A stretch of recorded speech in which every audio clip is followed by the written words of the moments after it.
You're listening to Trek FM.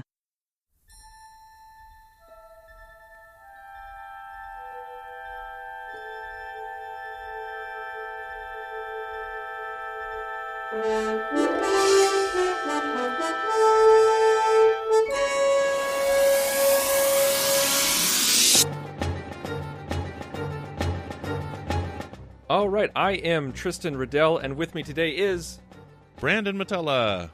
And we are here for From There to Here, the 50th anniversary special on Trek.fm, where we go through every single episode. That's right, you heard that correctly. Every single episode and movie, and we discuss it because there is so much Star Trek to talk about, and so much Star Trek to love and live and watch, and you get to enjoy our own perspectives in this short mini episode. And today we're going to be talking about Voyager episodes, Favorite Son, and Rise.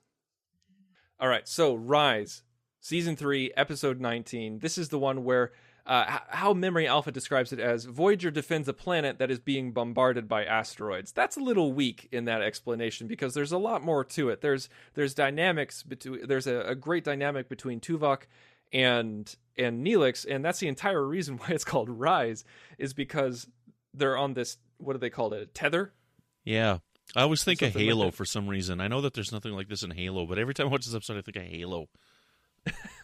This feels like it could be a part of Halo or a part of a video game franchise where there's this cabin where like a Tuvok and Neelix are forced onto the planet with some aliens, and the only way they can contact Voyager is if they go into the stratosphere, and there just so happens to be a tether that goes all the way into space, and so they have to hijack this carriage and fix it up and, you know, make it go up into the stratosphere to tell Voyager that crazy stuff is happening. The Voyager, like the asteroids hitting everything, is not a natural phenomenon and is in fact an inside job, and there's a traitor in the carriage, and like the hijinks that ensue. So what did you think of this episode?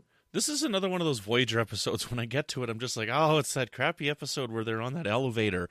And then I go to watch the episode, I'm like, this is a really good episode.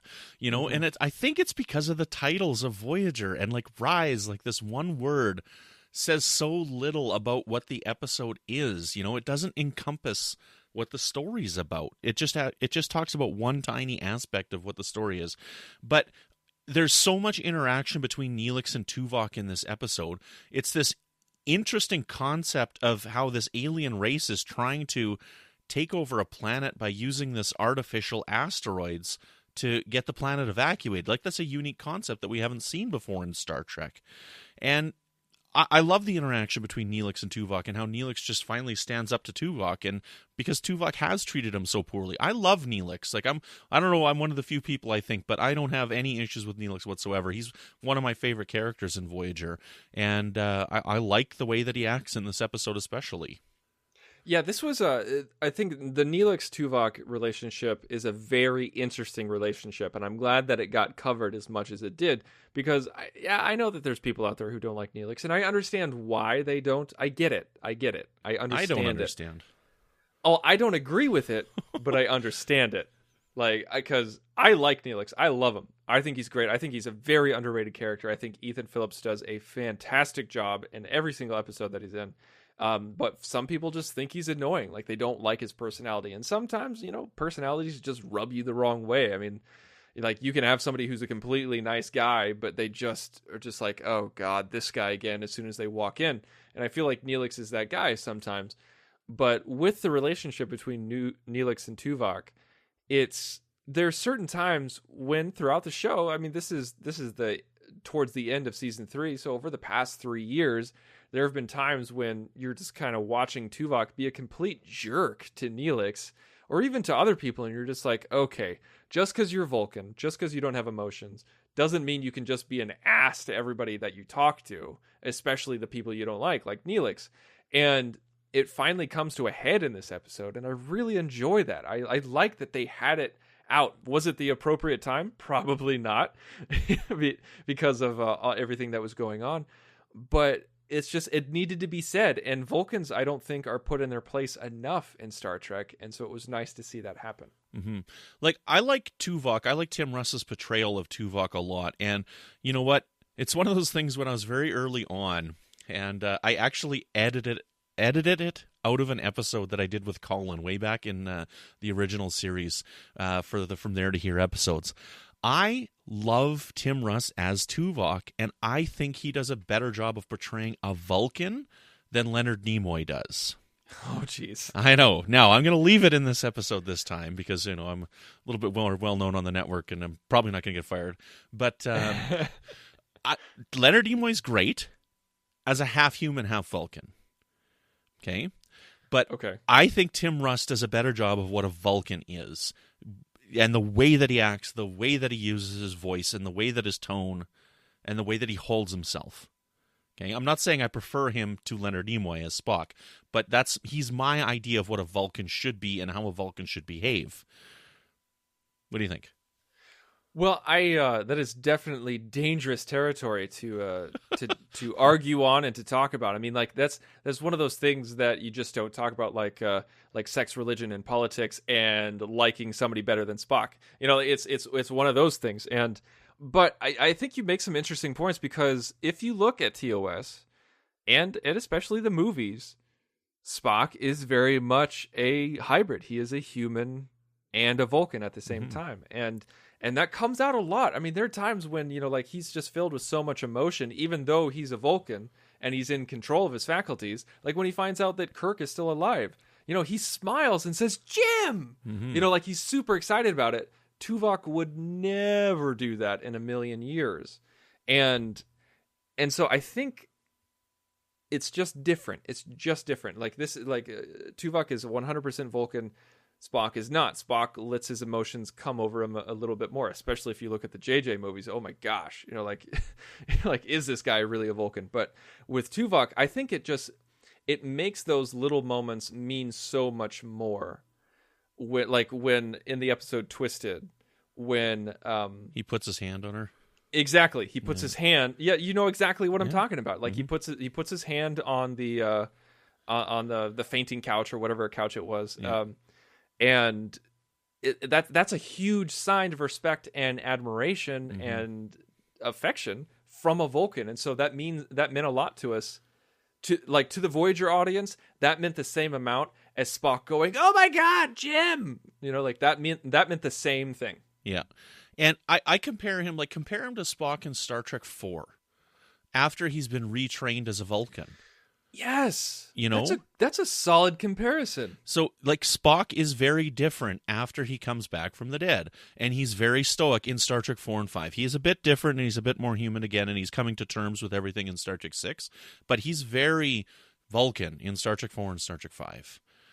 So that's how I like to compare it. So I love Tim Russ. I love Leonard Nimoy as Spock. Spock's my favorite character, on the original series. Tuvok is not my favorite character on Voyager, right? The Doctor's my favorite. So, but I think he does a great job, and it's great to see him in this episode, and how Tuvok is trying to say, "Look, no, I don't think I'm not treating you like this. I have no emotion. This is all logical and stuff." And part of me does believe him in this. Yes, he does treat them poorly and stuff, but it is the Vulcan demeanor and the Vulcan facade that he's got on him, right? Well, I think this conversation about Tuvok and about what it means to be Vulcan is much more interesting than what we could have gone down with the with the episode.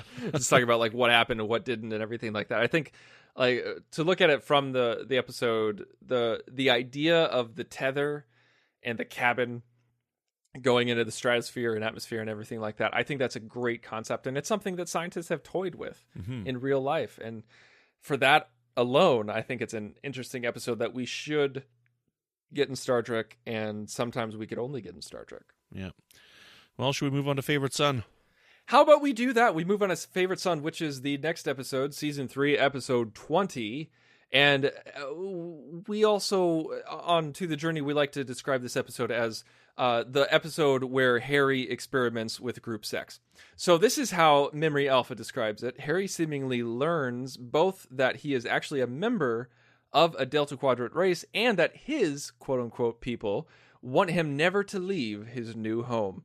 And this is that's a pretty good summary of this episode, where Harry starts having these these flashes of memory, these instincts that he shouldn't have, and he kind of asserts himself on the bridge in a way that he shouldn't have, and then he finds his way to this planet, and it's mostly female, and so they very much treasure the males, and so they try to get him to say, it's kind of like this founder situation where like they try to say that like they impregnated his mom and like developed like imprinted an instinct on him for him to come back, and so it's very reminiscent of sending out the 100 changelings so that one day they would come back with their experiences and everything like that. Or Cisco and the Prophets. Yeah. So I guess we see this quite a bit in Star Trek, and so they're able to convince him, and so he stays a little bit, hangs out with the crew, like with the race, and he's going to get 3 wives because the population is so crazy out of whack. And the doctor, of course, finds out that it's all a ruse, and then Harry tries to get out of there, but they don't want to get him out of. They want to keep him because apparently it's very much like a praying mantis situation where after they mate, they steal all your genetic material and you're dead, you're mummified. Yes, but of course he makes it out in the nick of time. Vampiruses, I don't know, what's a female vampire? Vampirus? Vampirus. Yeah. Vampirus, they suck Harry's life force. Like that'd be like a succubus. The succubus. So let's do a Voyager rewrite on this. There's only one thing that I want to change in this episode to make it better. Okay? So if this planet is 90% female, Harry Kim needs 9 wives. That is how that math would work, yeah. There we go. We just made the episode better. Well, it's kind of like the whole the problem with with the Okampa. You know, when they say like, "Oh, we can only have I can only have one child. I can only give birth once." Well, if you don't if you don't at least double, then you're killing your population by half every single generation. Yes, you are. Absolutely. So someone in the writers' room did not major in math. Yes. This is an okay episode. It's a weird concept, and it's like going into it, you know that Harry Kim's not going to be a member of this race, so you're just waiting for the reveal of what's really going on because it's such a ludicrous concept. So it's okay. It's fun to watch. I mean, the part that I like the best in the episode is after Harry fires without provocation, right? Like it causes all these crazy things to happen, and B'Elanna almost dies. And so that interaction that he has with B'Elanna in sickbay, you know, when he realizes the ramifications of his actions, like I really like that part in the episode. But you know, and the wedding ceremony I think is really cool with those sticks that they got and the way they hammer them on the ground. I think that's really kind of neat. But yeah. I don't know that the episode really works for me because you're just waiting for the penny to drop and like, okay, what's really going on here? Well, I kind of can forgive it in that area because, you know, like if the ship is in danger where they're like, oh my God, we're going to explode at the end of the episode. Well, we all know that the ship's not going to explode at the end of the episode, or in Voyager's case, if it does, they're just going to hit the reset button. But unless it's deadlock, except for deadlock. That's true. But they still had that. They Other still ship. had that safety. They had the backup Voyager. So with this one, I want to like this episode more than I do. I think Harry doesn't get a fair shake. I think he has good episodes and bad episodes.